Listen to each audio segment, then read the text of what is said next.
KPCC ಅಧ್ಯಕ್ಷರ ಬದಲಾವಣೆಯ ಗುಮಾನಿಗಳು ಬಹಳ ದೊಡ್ಡ ಮಟ್ಟದಲ್ಲಿ ಸುದ್ದಿ ಆಗ್ತಾ ಇರೋ ಸಂದರ್ಭದಲ್ಲಿ ಅಧ್ಯಕ್ಷರ ಬದಲಾವಣೆ ಯಾವಾಗಂತ ಗೊತ್ತಿಲ್ಲ ಅಂತ ಬೆಂಗಳೂರಿನಲ್ಲಿ ಗೃಹ ಸಚಿವ ಡಾಕ್ಟರ್ ಜಿ ಪರಮೇಶ್ವರ್ ಮಾತನಾಡಿದ್ದಾರೆ.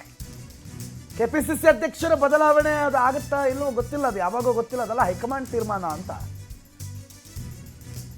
ಗೃಹ ಸಚಿವರು ಮಾತಾಡಿದ್ದಾರೆ. ಡಿಕೆಶಿ ಅವರ ಬಳಿ 2 ದೊಡ್ಡ ಖಾತೆ ಇದೆ, ಹಾಗಾಗಿ ಸ್ಥಾನ ಬದಲಾಯಿಸೋದಕ್ಕೆ ಬೇರೆಯವರು ಕೇಳ್ತಿದ್ದಾರೆ. ಅವ್ರ ಹತ್ರ 2 ಖಾತೆ ಇದೆ, ಕೆಪಿಸಿಸಿ ಅಧ್ಯಕ್ಷರು ಬೇರೆ.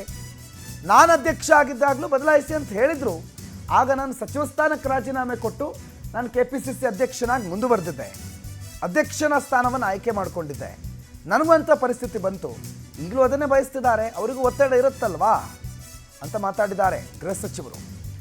ಆದರೆ ಫೈನಲಿ ಹೈಕಮಾಂಡ್ ಏನು ಹೇಳುತ್ತೋ, ಹೈಕಮಾಂಡ್ನ ತೀರ್ಪೇನೋ, ಹೈಕಮಾಂಡ್ನ ತೀರ್ಮಾನ ಏನೋ ಅದೇ ಫೈನಲ್, ಅದೇ ಅಂತಿಮ ಅಂತ ಕೂಡ ಪರಮೇಶ್ವರ್ ಮಾತಾಡಿದ್ದಾರೆ.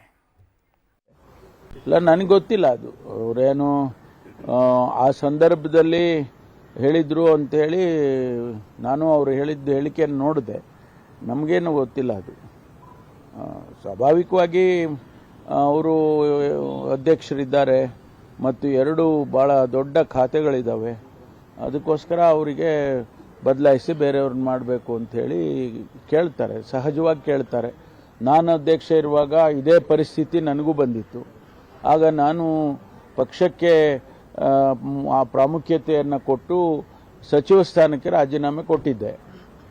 ಹಾಗಾಗಿ ನನಗೂ ಅದನ್ನೇ ಕೇಳಿದರು ಅವರು, ನೀವು ಆಯ್ಕೆ ಮಾಡ್ಕೊಳ್ಳಿ, ಇಲ್ಲ ಮಂತ್ರಿ ಆದರೂ ಆಯ್ಕೆ ಮಾಡ್ಕೊಳ್ಳಿ, ಇಲ್ಲ ನೀವು ಅಧ್ಯಕ್ಷಗಿರಿ ಆಯ್ಕೆ ಮಾಡ್ಕೊಳ್ಳಿ. ನಾನು ಅಧ್ಯಕ್ಷ ಆಗಿ ಮುಂದುವರಿತೇನೆ ಅಂತೇಳಿ ನಾನು ಮಂತ್ರಿಗೆ ರಾಜೀನಾಮೆಯನ್ನು ಕೊಟ್ಟಿದ್ದೆ.